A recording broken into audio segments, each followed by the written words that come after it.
Italia. Today I am the luckiest girl on the planet because I have got the keys to the convertible version of the best supercar in the world. I'm in Ferrari's hometown of Maranello in Italy to test the £200,000 458 Spider. And it needs no more introduction than this. Also, Johnny's in France, getting under the skin of the maddest Citroën in decades, the DS5. It's so full of gizmos. And can this brand new Kia really do 88 miles per gallon? I've just had it in neutral. Stay neutral now. Let me show you how 14 seconds transforms our favourite supercar, the Ferrari 458 Italia, into something even more exotic. The 458 Spider. This is Ferrari's first ever mid-mounted convertible with a folding hardtop roof. And when deployed, the bark of the exhaust, the thrill of the speed, the wide open mouths of passers-by should all seem louder, faster, closer. But is it any better? Well, I have three major issues. The first, the roof won't open on the move, depriving predatory peacocks of displaying their feathers at will. Then this slim opening is more targa top than fully open top. And finally, the biggest own goal of all. Under here is the current international engine of the year. Yet, drop the top and it's as hidden as the Holy Grail. Shame.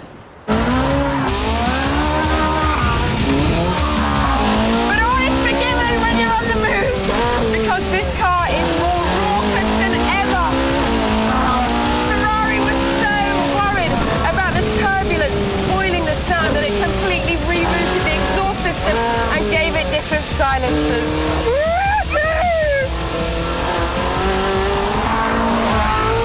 The 4.5-litre V8 engine is exactly the same as in the normal 458. So you've got almost 550 brake horsepower and 440 pound-foot of torque and 9,000 revs to play with in 7 gears.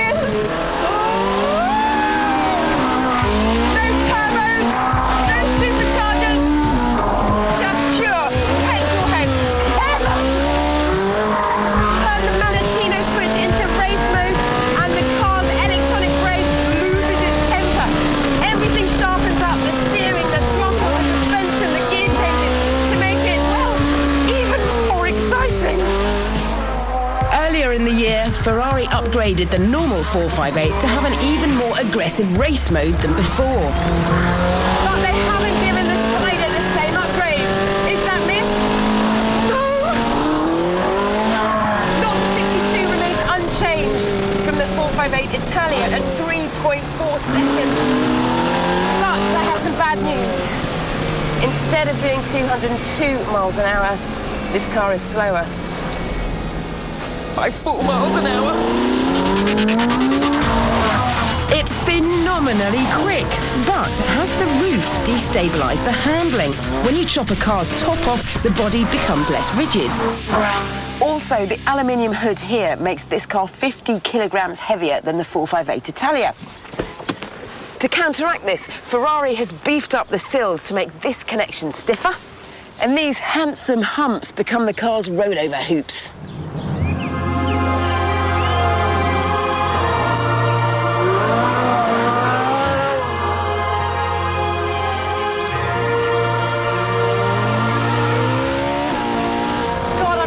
Almost moved to tears. This car is so amazing.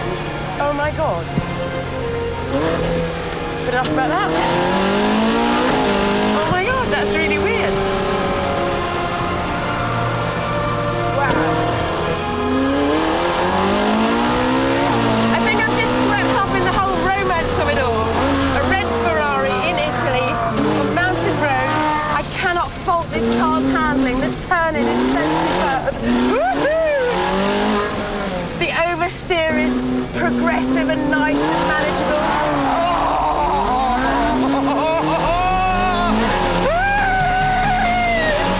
It's hard to imagine any car making you feel more alive than this. The 458 Spider is out of this world. Of course, there's a price to pay, and it's a shade under £200,000, which is 25 grand more expensive than the Italia. But is it worth it? Well, if you want the most spine-tingling, exciting way to enjoy a Ferrari, then no motor deserves your money more.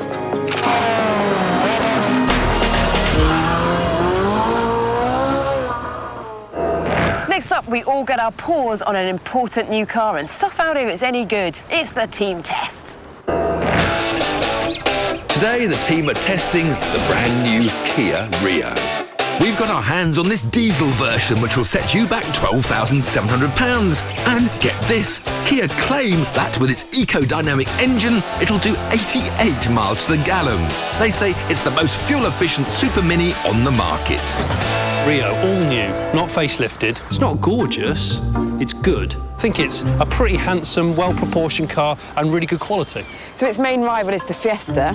Yeah. So this or a Fiesta on looks then, Tiff? I'm just standing back and admiring it. Little line in the bonnet, little touches. It's a real modern-looking car. Yeah. It's really nice. I don't think that I'd be frightfully proud to have it on my drive. Why not?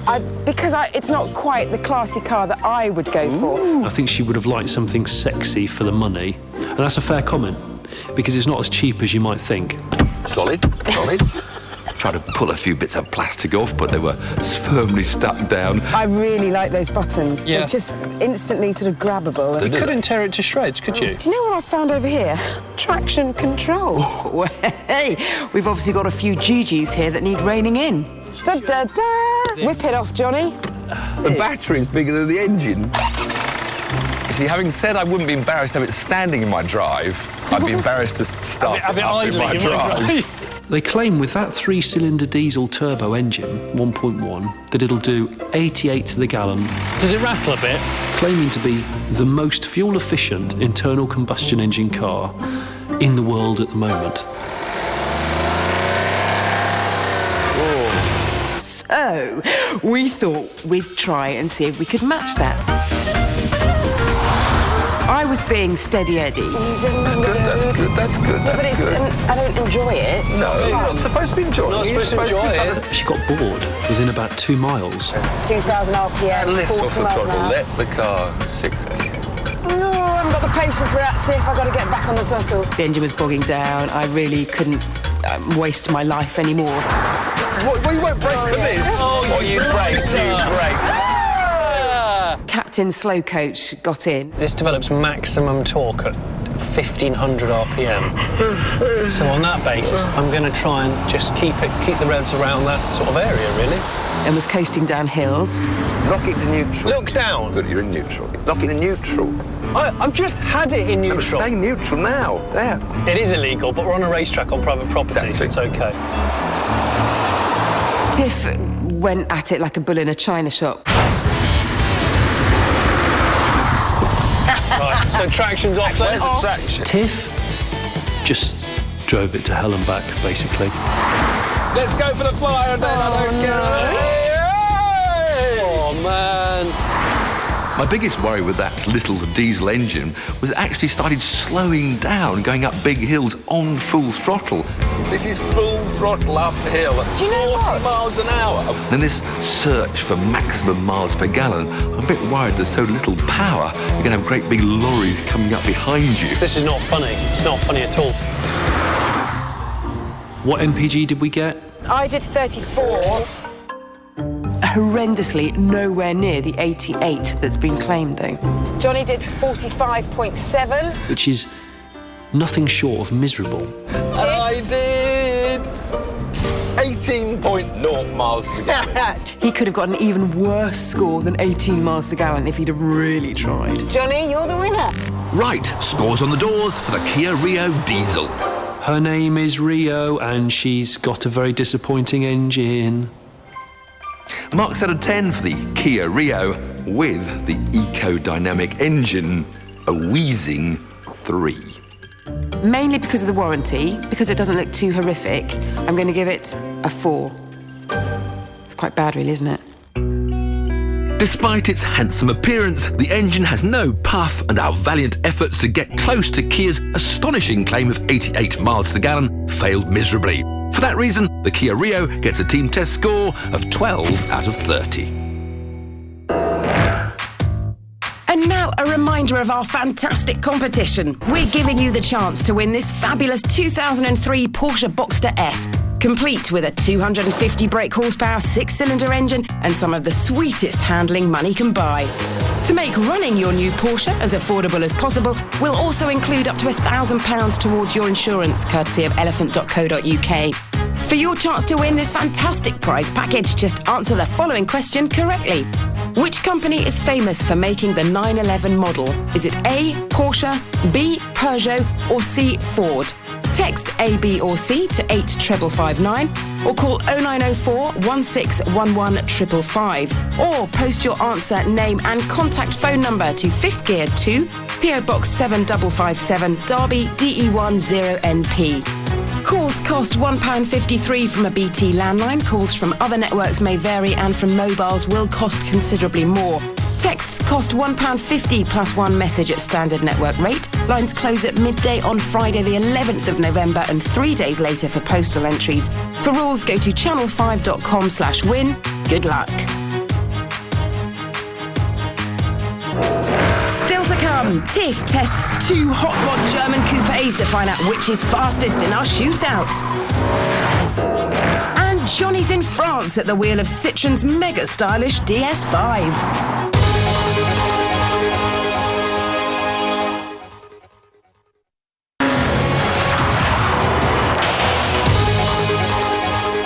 Back to 5th Gear. Now, let's kick things off with a 5th Gear shootout. TIFF in 2 cars. Big question, which is quickest? Cadwell Park in Lincolnshire, dubbed the mini Nürburgring by racers, its twists and hills are perfect for testing cars to the limit. We're pitting 2 brand new Uber coupes head-to-head, the £59,000 Audi RS5 and the £57,000 Mercedes C63 AMG Coupe are fierce rivals. The Audi has 444 brake horsepower, the Mercedes 451. So, which is quickest? First on track, the 4-wheel drive Audi. To get a feel for the car, I'll have some fun, then I'll do a timed lap. First feeling is just instills you with instant confidence. But what's it like when we get to the limit? What an engine! This is my kind of Audi. 4.2 litres, normally aspirated, and a magnificent 8,250 revs to play with. Here we go, let's get a lap in. Start the clock. Full throttle lap shift. Approach turn 1 at 120. Glaze the brakes. Flip it down a gear. Beautiful. Feather the throttle. Turn. Initial turn good. On the power. Then it just wants to go on the slightly. Proper racing. That just a couple of wheels on the grasscrete. At the end of Park Straight, telemetry indicates a top speed of 121 miles an hour for the Audi. Whoa, please stop, please stop. Down a couple of gears. Yes, we're in. And we're out. Down to the mountain. Now this is the section which could really favour the Audi. Getting the 4-wheel drive system. Pull it ahead of the Merc. Whoa, hairpin. Tight. No, too much understeer on the way in. Head to the finish line. And the 4-wheel drive Audi RS5 crosses the line in 1 minute and 46.1 seconds. So, how does the rear-wheel drive Mercedes compare? From a high-revving 4.2-litre V8 to a big 6.2-litre. Less revs, but a lot more torque. Oh, immediately, I've got the opposite lock going. All the traction's off on the Mercedes. This brilliant grunting engine fires me forwards. This is a car you can play in.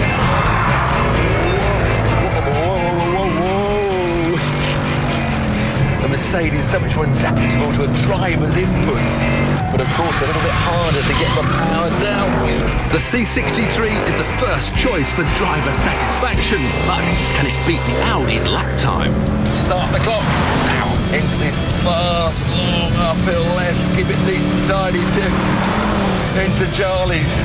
Smooth as we can onto the straight. That's good, that's good, that's good, that's good. Little, that's lovely. Don't break too late and get yourself into trouble. On the straight, the Mercedes clocks 125 miles an hour. That's 4 miles an hour quicker than the Audi. This is going to be so close. With almost identical power figures, there's nothing between them as they enter the first checkpoint. Left, right, the change of direction. We don't want to kick the back out, we want to keep it neat. However, as the turns tighten and the track gets damper, the Mercedes begins to struggle and reaches the second checkpoint 4/10 behind the Audi. A hairpin to go. The Mercedes struggles for traction through the wet final section and drops even further behind the Audi. It crosses the line in 1 minute 47.5, 1.4 seconds slower. The Mercedes will always be more fun and may well be faster in the dry, but Audi's four-wheel drive traction wins the day. Now, while cars like this Ferrari 458 Spider get my pulse racing, Johnny gets excited by far more unusual machines. This radical-looking Mondeo rival is the most flamboyant car Citroën has made in decades, the DS5. It's the same size as a Mondeo, and it's got the same 5 seats, 4 doors, and 4 wheels as a Mondeo. But beyond that, this is on a different planet. With switches inspired by aeroplanes and more creases than a linen suit, this car isn't just mad, it's a futuristic Fruit Loop. It was so radical from every angle that you look at it. It's probably the first car I've ever seen that actually has sideburns, chrome sideburns. They were just designs within designs within designs. It's like a car you could walk round for an hour and still find new bits and bobs. Possibly the smallest rear wiper I've ever seen.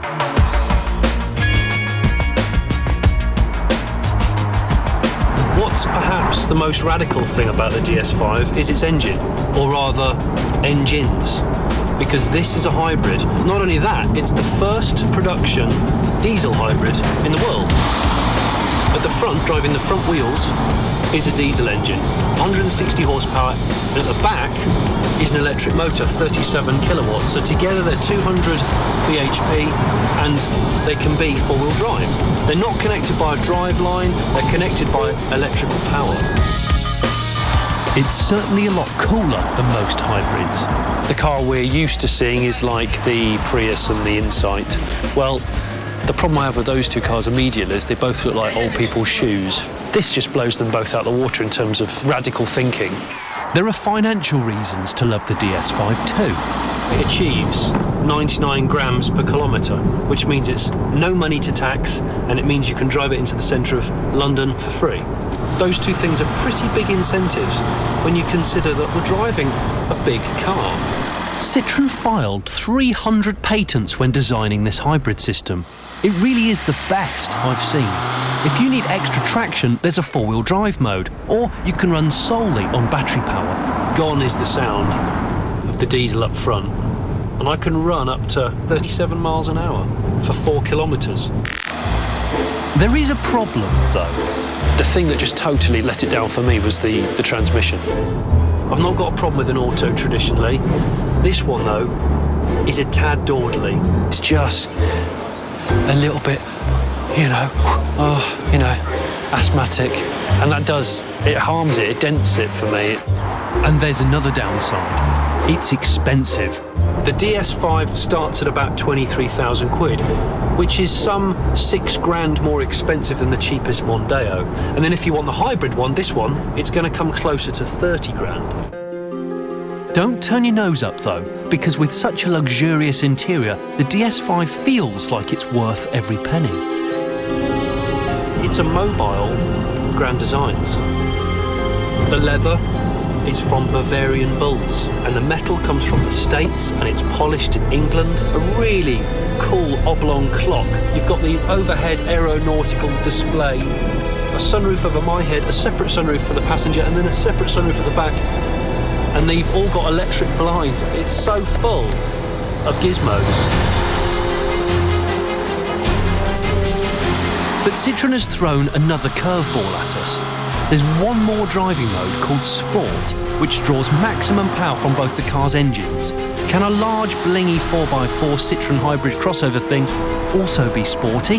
Immediately, the throttle response and the behaviour of the auto box is a lot sharper.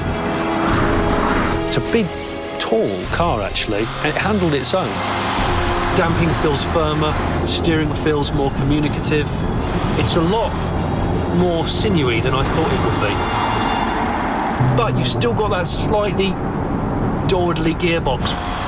I'd like it to be a little bit more fluid than it is. You have to use the paddles, otherwise you just get a bit upset with it.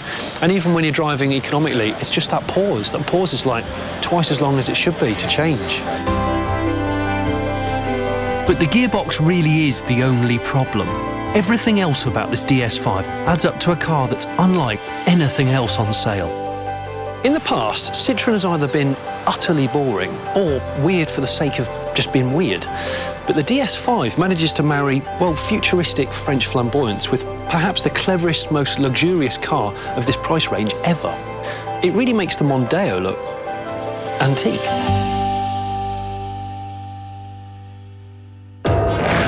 Time on Fifth Gear, I turned lifeguard for the day to test VW's brand new pickup truck. And I have got level 3 mouth-to-mouth. Johnny's in Portugal driving a brand new battery-powered Renault. How am I going to get there? And Tiff's on the ragged edge in a very special Porsche 911. And I love it!